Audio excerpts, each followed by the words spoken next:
Hello, my name is Mark Laureyns. I'm in charge of the European Association of Hearing Aid Professionals, and I'm happy to talk about the consequences of hearing loss on unemployment. Let me start with a true story. There's a young man who graduates in international marketing. He builds a career and he has a dream job in an event agency. He builds a strong reputation and even moves into local politics, where he fulfills his mandate with passion for 8 years. He does enjoy politics so much that he decides to move to the next step, and he is elected as representative in the regional parliament. But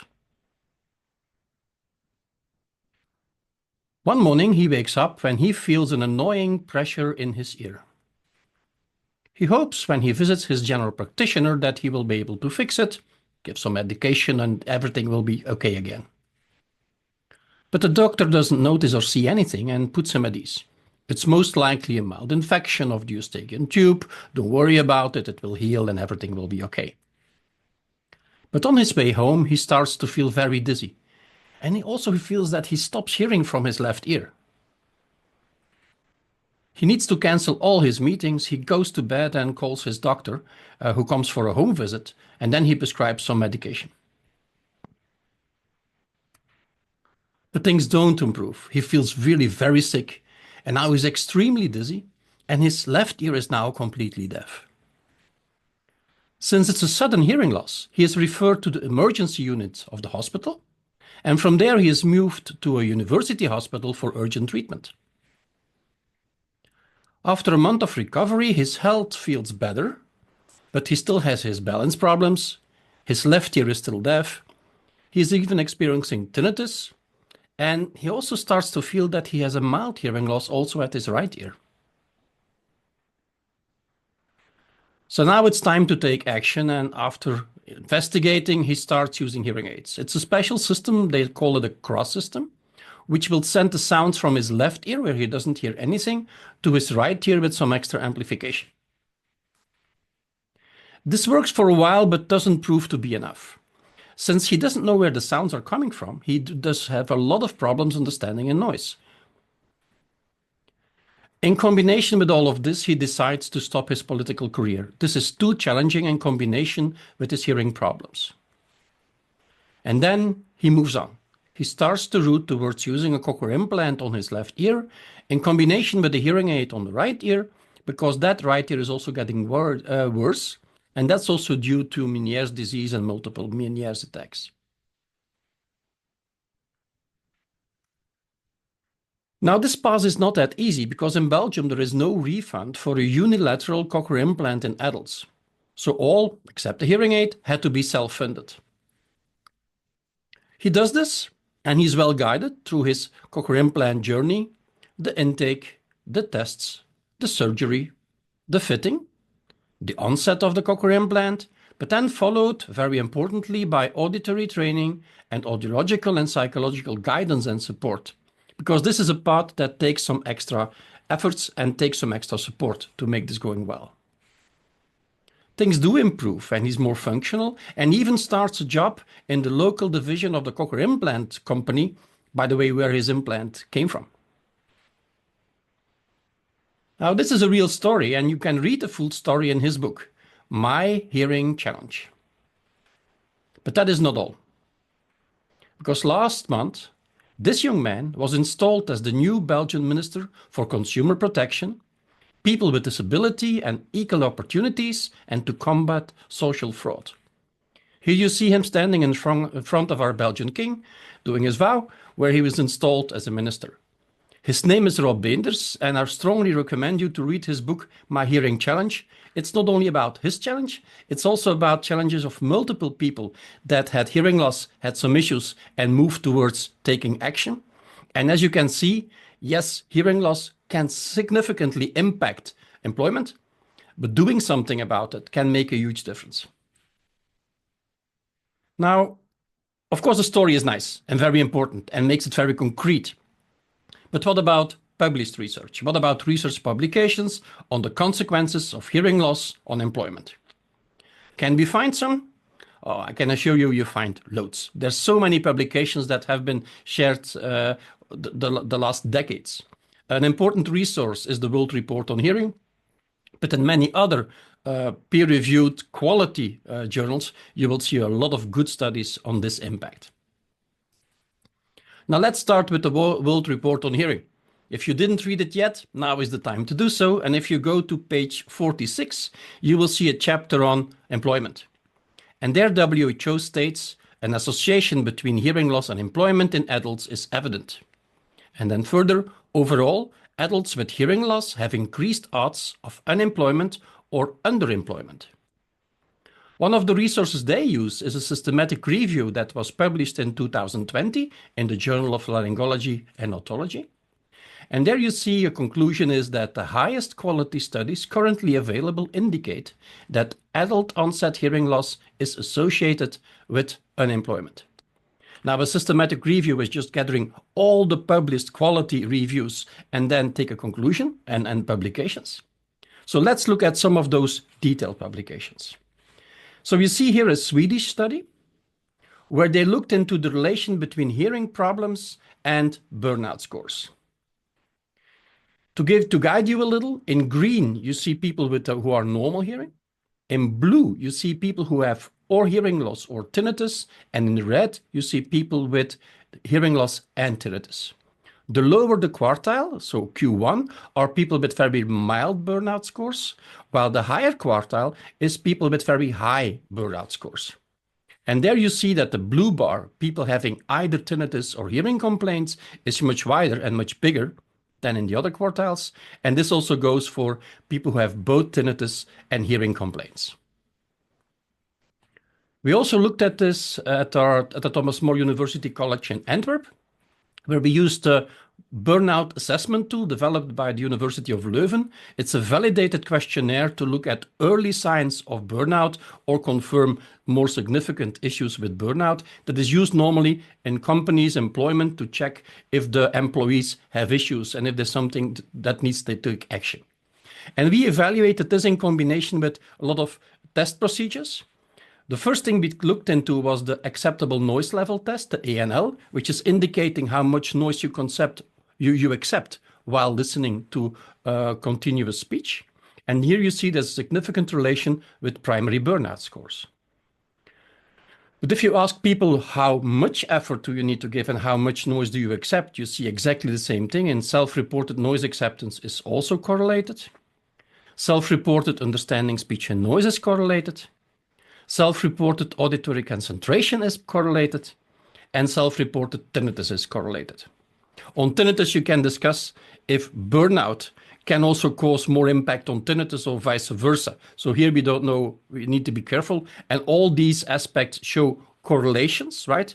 We're not saying that they are the real cause. We need to be very careful not to say they are causal effects. And then I want to move on to the Netherlands National Hearing Survey. This is a very interesting project by the medical university centers in Amsterdam and the research team. And they have been following up on this. It started in 2005 and they've been continuing till now. There's even some recent publications.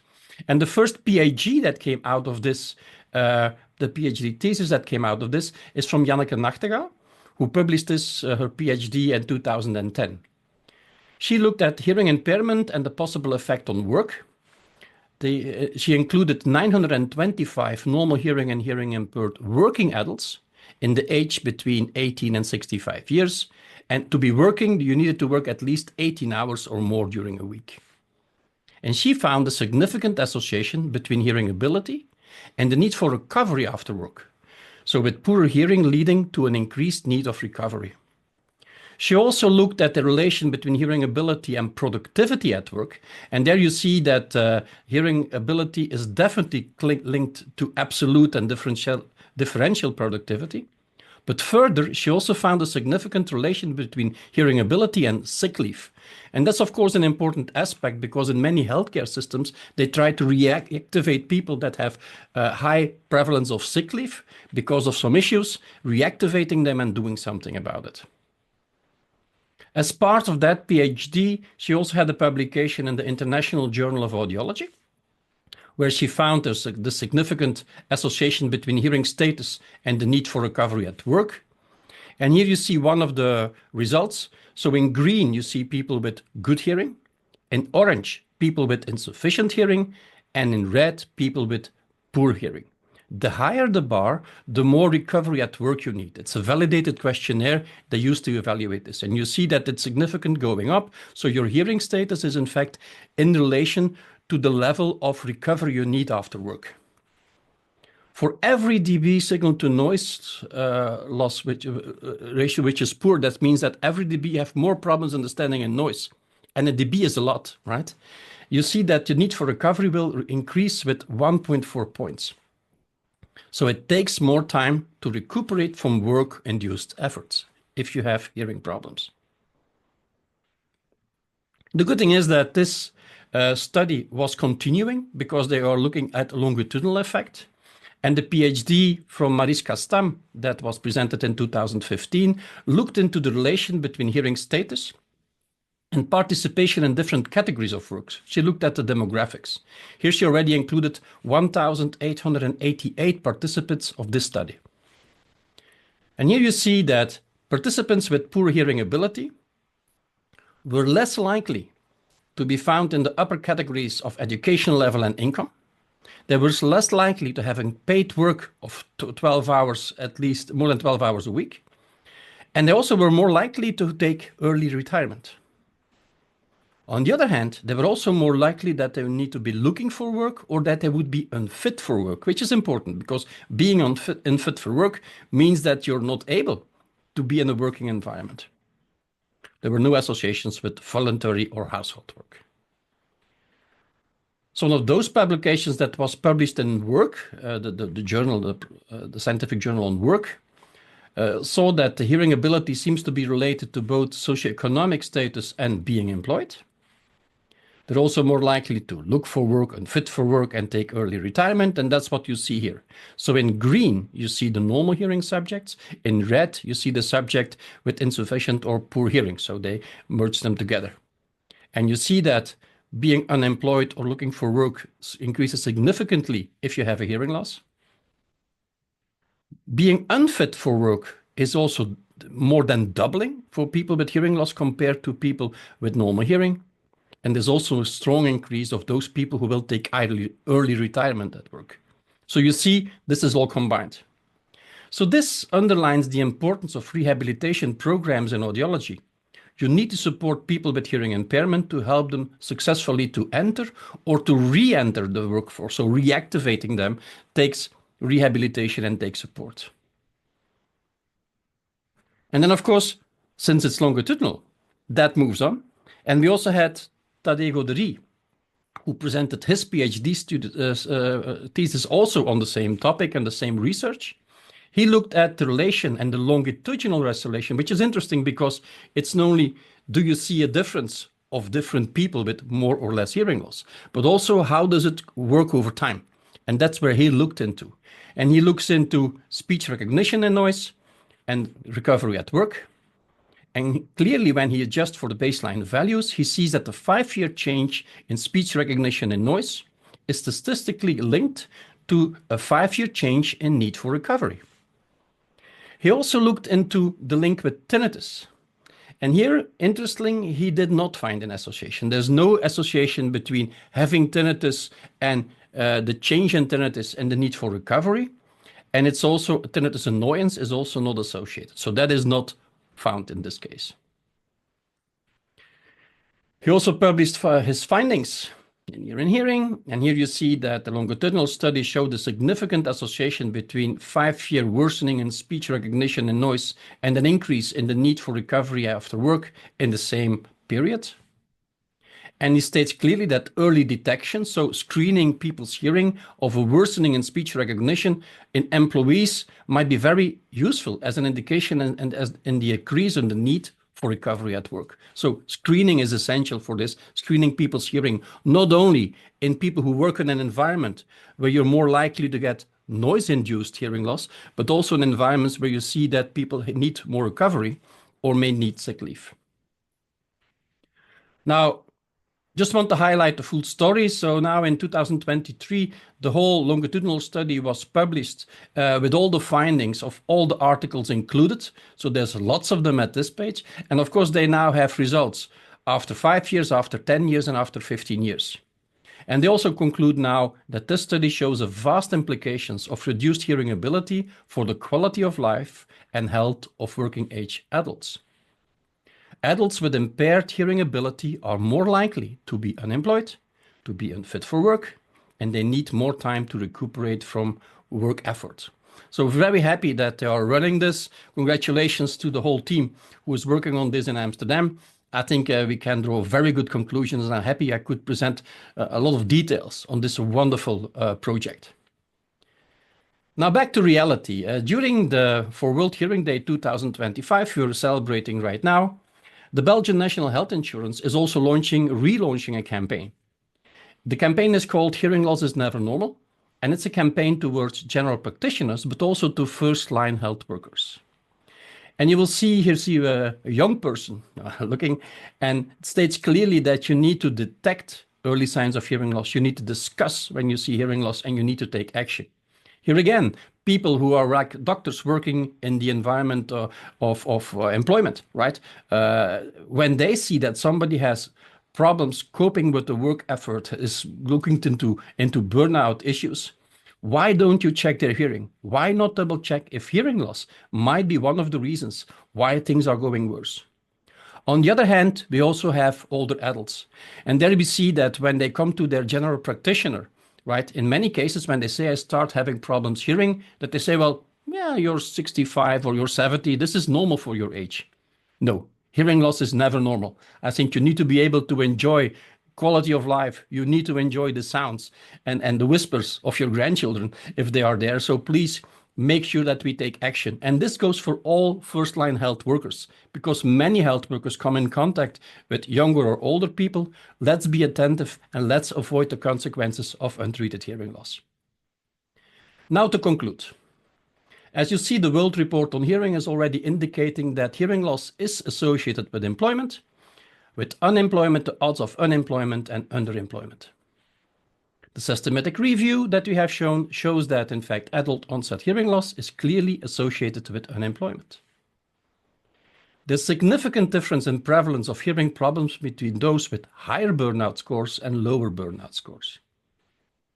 Early burnout signals are associated with the acceptable noise level, with self-reported noise acceptance, with understanding in noise, auditory concentration, and tinnitus. And then with the longitudinal study, they see that speech recognition in noise shows a significant association with a 5-year change in recovery after work. Adults with impaired hearing are more likely to be unemployed, unfit for work, and need more time to recuperate from work. So general practitioners and first-line health workers, please help us to detect, discuss, and take action for hearing loss in order to reduce and avoid the consequences of untreated hearing loss. In the next talk, you will hear more about how we can do and how we take action.